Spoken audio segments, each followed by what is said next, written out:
Students at Westwood High recently assembled to artfully illustrate what they have learned about Black history, a part of America's history. Well, the dance and drama students are going to be performing some selections based on Nelson Mandela's life and also the I Have a Dream speech.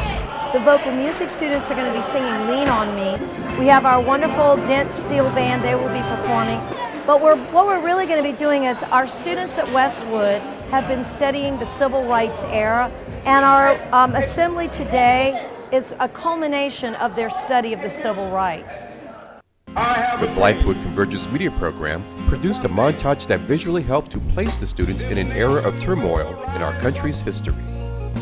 The students today, they're so young and they don't know about civil rights. They don't know where we were, how far we've been. They don't know about what was happening in South Africa.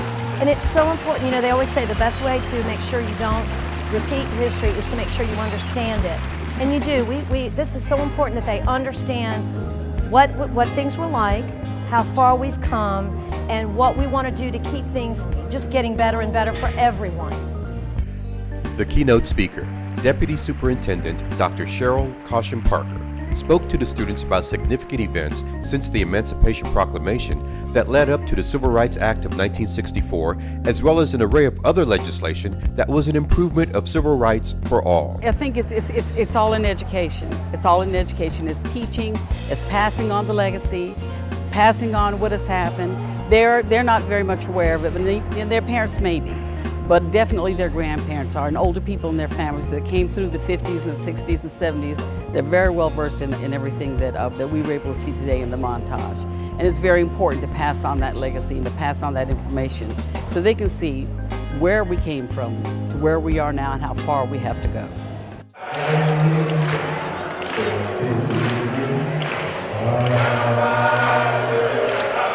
To give students an additional sense of the struggles, the Men of Praise performed a couple of spirituals from a time of a not-so-distant past. The past, as Dr. Caution Parker notes, will influence a new legacy. I think that it's critical for students, for young people to learn, again, where we've come from and where we're going, and decide for themselves what kind of legacy are they going to leave behind.